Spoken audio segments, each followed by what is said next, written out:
Ratianono nanaoni tineti azavelandresi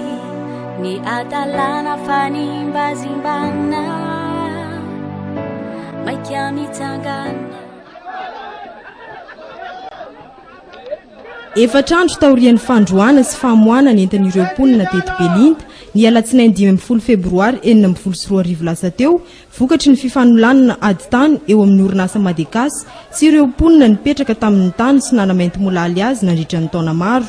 Ny tafilanitra trano izy ireo nandritra io fotoana maromaro io. Tsy nisy fitondram-panjakana taitra ny jery ny lafin'ny mahaolona ireto vahoaka ireto raha tsy nisy ny fidinan'ny solom-bavambahoaka ny Madagasikara voafidy teto Mahajanga Ramatoa Rahantanirina Lalao teny an-toerana ary nanambara ny hanoana azy ireo amin'ny fidinana an-dalambe izay saika ny tanterana ny zoma maraina teo.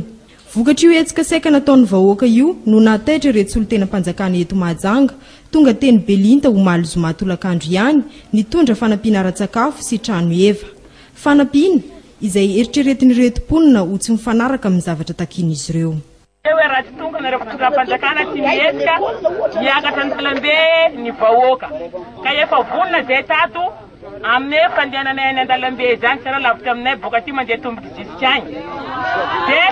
mbola niantso koa madame député niantso anay hoe aza mihetsika nareo vahoaka fa ho tonga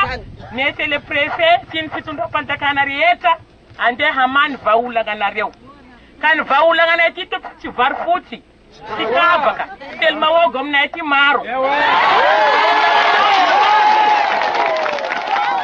fa ny vahaolana tadiavinay zao tompoko zay mila ny tragnonay zay mila ny tragnonay anay edivanay zao zay tsy ala mila tragno zay fa mizaly ny zata madiniky marary ny zaly ananay azony mahalegny alefaty mody ny forsa zay nalefanareo aminay aty fa zay aty nangalatra valvalagna forsa itagna masomaly miambigny tragnonay forsa zay mesy mizay zay nga nangalatra entagnanay very ny mpanararoatra zao ny manararoatra ny mility ndesiny izy mety lewiseta aty zao mbola topotra mangalatra aminay ty itagna masomaly satria reo nahita entagnanay naboaka tokotany de reo ndesiny taty ihany koa mitopotra zay mangalatra entagnanay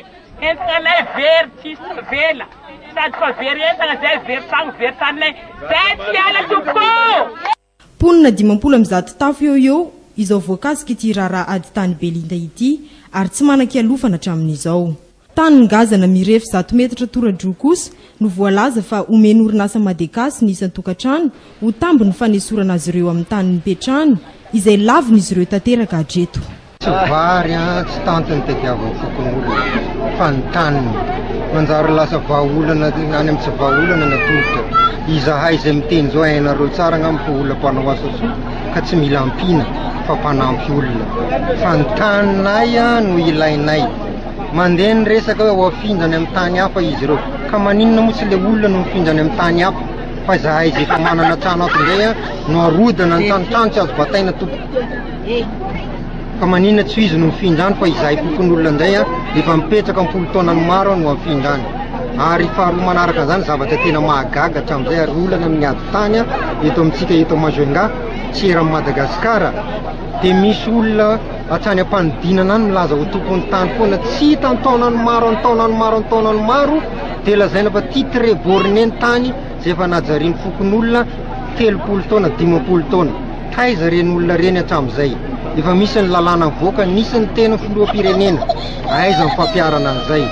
fa manjary le vahoaka madinika zay efa mijaly sahirana foana no ampinaovana fanaparam-pahefana le vahoaka zay efa naverinay foana vahoaka ny tompon'ny fahefana maninona izy nay ny firetina amin'le fahefana zay nampindramina mpitondra.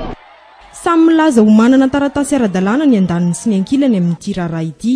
Ny orinasa Madekasy milaza fa tany titre borné aminy ny tany hatramin'ny taona 770. Etsy ankilany kosa ny mponina namainty molaly milaza fa mbola tany mpanjakana ny tany izay nipetrahan'izy ireo hatramin'izay. Tiresi tiako ni manao ni